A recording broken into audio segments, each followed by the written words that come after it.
com protocolos de segurança. O Vasco chegou no Rio Grande do Sul, onde vai fazer um último treino antes do jogo de domingo, às 4 da tarde, contra o Internacional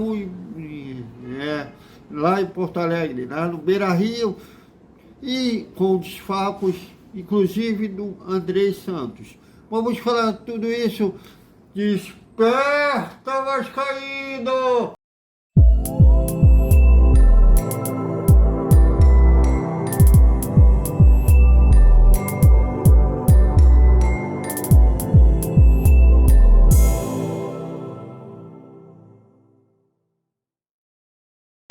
Salve, salve, galera do Vascão, bom dia para todo mundo. E domingo às 4 da tarde a bola rola lá no Beira-Rio, em Porto Alegre, Internacional Vasco. O Vasco, inclusive, essa hora já passou das 10 da noite, né? Estou filmando ainda na sexta-feira, né? E quando vocês verem pela manhã, a delegação vascaína já está na capital gaúcha. Bom, e para esse jogo, né, o Vasco está cheio de protocolos de segurança, não só na chegada lá na capital gaúcha, sem contato com os torcedores, o mesmo vai se repetir no retorno ao Rio de Janeiro. O que está sendo muito criticado por torcedores, né, eles estão vendo como medida para evitar protesto, mas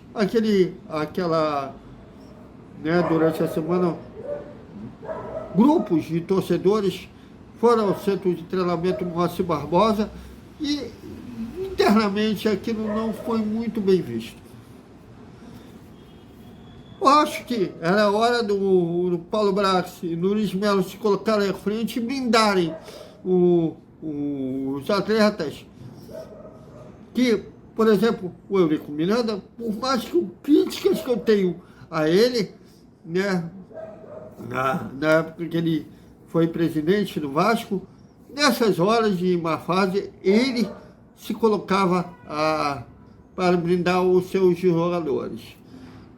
E eu achava que era um grupo 77 deveria fazer isso. Eles fizeram isso por contrato para blindar o futebol da política, mas esqueceram de botar alguém que saiba blindar os jogadores em má fase. Bom, e para a partida o Vasco terá desfalques, né? Começando, o maior deles, o Andrei Santos, que retornou ao Vasco depois de defender o Brasil na Copa do Mundo Sub-20. Ele veio da Argentina com dores no joelho, tentou, inclusive, participar da partida, chegou a treinar entre os titulares, mas não deu. As dores estavam insuportáveis no joelho. E o Andrei ficou no Rio de Janeiro para fazer tratamento com a fisioterapia e, quem sabe, retornar ao time vascaíno contra o Goiás, que é o próximo jogo, em 6 de janeiro. Conheço o Marlon Gomes, que também estava defendendo a seleção brasileira no Mundial Sub-20, deverá ser o substituto. O Aureliano, que não foi bem no clássico contra o Flamengo, teve a sua primeira oportunidade de iniciar o jogo e mostrou por que ele não vinha tendo grandes oportunidades entre os titulares. Está com o trauma no calcanhar esquerdo, também ficou no Rio de Janeiro, outro desfalque no banco de reserva, né? Ser uma opção do técnico Maurício Barbieri não poderá ser. Paulo Henrique e o Cabajal estão com problemas clínicos, também ficaram no Rio de Janeiro. O Aguinaldo está com dores na coxa, também não será opção no banco de reservas. Como vocês podem ver, a relação de jogadores que foram a Porto Alegre, e com isso a tendência que o time do Vasco comece com essa formação. Pode ser que 15 minutos para o jogo começar, o Maurício Barbieri mude, mas provavelmente não vai fugir muito disso. Léo Jardim, Pumita, Caparraço, Léo e Pinto. Cocão, Matheus Carvalho, ex-Cocão, que ganhará a sua primeira oportunidade como titular. Jair, Malo Gomes, Gabriel Peck, Alex Teixeira ou Eric Marcos e Pedro Raul. Muitos estão dando como uma possibilidade do Ryan entrar no lugar do Pedro Raul, mas eu acho que um risco muito grande.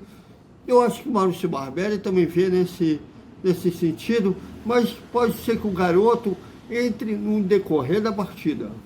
Ele tem sido um destaque da divisão de base do Vasco e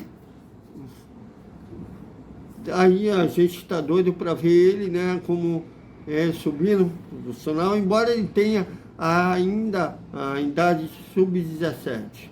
Muitos acreditavam que ele seria rebaixado, entre aspas, para o time sub-17 na semifinal da Copa do Brasil contra o Palmeiras, mas ele não foi. Eu acho que só a presença dele não mudaria muito a derrota para o Palmeiras por 5-1. Bom, então, o Vasco precisa de uma resposta, dar uma resposta ao seu torcedor. Inclusive o capitão Léo Pelé, nessa reunião com os torcedores, pediu um voto de confiança que mudaria, em termos de resultado, a partir desse jogo contra o Internacional. Bom, o Internacional também está numa fase, mas está melhor que o Vasco. Eu acredito que o torcedor colorado vai encher o Beira-Rio, que eles, assim como o Vasco, também são apaixonados pelo Inter, o clássico do futebol brasileiro, já decidiu o futebol brasileiro, a final do Campeonato Brasileiro, né, quando tinha finais, era mata-mata, com final, né, o Internacional bateu no Vasco, aquele time que tinha Falcão, Paulo César Cabejani, Mauro Galvão, que anos depois jogaria no Vasco, seria campeão brasileiro da Libertadores, tudo com os Gigantes da Colina. E no momento eu diria que o Internacional favorito tem canais de não torcedores, aí, não jornalistas, mas torcedores já cravando como o Internacional vencedor do jogo, mas futebol não é ciência exata. O Vasco precisa da vitória, dependendo dos outros resultados da rodada, o Vasco pode até sair da zona de rebaixamento. Eu sei que é difícil, mas Vasco é para quem acredita. Então, é isso, galera. Até a nossa reflexão na hora do almoço, para a gente debater sobre o provável time que vai enfrentar o Internacional. Até mais.